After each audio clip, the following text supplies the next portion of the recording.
মুখ্যমন্ত্রী মমতা বন্দ্যোপাধ্যায়ের নির্দেশে মালদায় শুরু হলো সৃষ্টিশ্রী আম মেলা। বৃহস্পতিবার 4 দিনব্যাপী আম মেলার জমকালো উদ্বোধনের ছবি নজর এলো মালদা কলেজ ময়দানে। মালদা জেলা পঞ্চায়েত ও গ্রামোন্নয়ন দপ্তর এবং জেলা উদ্যান পালন দপ্তরের যৌথ উদ্যোগে বৃহস্পতিবার মালদায় আম মেলা শুরু হয়। মেলা শুরু প্রাক্কালে জেলা প্রশাসনের পক্ষ থেকে এক জমকালো সুসজ্জিত বর্ণাঢ্য শোভাযাত্রার আয়োজন চোখে পড়ে। শোভাযাত্রা শেষে মালদা কলেজ ময়দানে 4 দিনব্যাপী আম মেলার জমকালো উদ্বোধন হয়। মেলায় আনুষ্ঠানিক উদ্বোধন করেন জেলাশাসক নিতিন সিংহানিয়া। এছাড়া উপস্থিত ছিলেন অতিরিক্ত জেলাশাসক অনিন্দ সরকার, মালদা জেলা পরিষদের সভাধিপতি লিপিকা বর্মন ঘোষ, বিধায়ক সাবিত্রী মিত্র, ইংরেজবাজার পৌরসভা চেয়ারম্যান কৃষ্ণেন্দু চৌধুরী, জেলা উদ্যান পালন দপ্তরের আধিকারিক সামন্ত লায়েক সহ অন্যান্য আধিকারিকরা। মালদায় 4 দিনব্যাপী আম মেলায় আমের নজর কাড়া প্রদর্শনী চোখে পড়ে।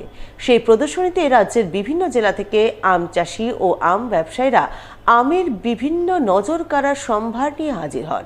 এছাড়াও আমকেন্দ্রিক বিভিন্ন খাদ্য খাবারের স্টলও চোখে পড়ে, যা জেলাশাসক সহ অন্যান্য প্রশাসনিক আধিকারিকরা ঘুরে দেখেন এবং উদ্যোক্তাদের প্রশংসায় পঞ্চমুখ হন। মুখ্যমন্ত্রীর নির্দেশে মালদা জেলায় এবার সৃষ্টিশ্রী আম মেলা অর্গানাইজ করা হয়েছে, যেটা আজ থেকে শুরু হয়েছে এবং 4 দিন ধরে চলবে।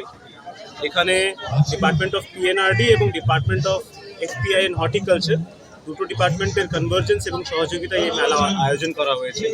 এখানে আমরা আমাদের মালদার যারা বিভিন্ন গ্রোয়ার্স আছে তাদের মালদা ম্যাঙ্গো মার্চেন্টস অ্যাসোসিয়েশন সবার সহযোগিতায় আমরা এখানে আম প্রদর্শনী হচ্ছে এবং মোর দেন 100 varieties of mangoes from the Malda district এবং নিয়ারবাই ডিস্ট্রিক্টস থেকে এখানে রাখা হচ্ছে। তাদের মধ্যে কম্পিটিশন হবে এবং যে গ্রোয়ার্সের আম আমাদের জিউরি সব থেকে ভালো পছন্দ করবে তাদেরকে অ্যাওয়ার্ড দেওয়া হবে।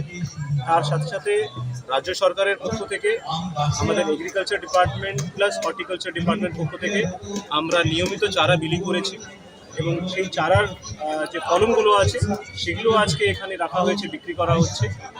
তো রাজ্য সরকারের পক্ষ থেকে রেগুলার আমাদের ট্রেনিং ওয়ার্কশপ চলছে, বিভিন্ন লোনস দেওয়া হচ্ছে, ইনস্ট্রুমেন্টস দেওয়া হচ্ছে, যাতে আম চাষিরা আরও ভালো করে যে আছে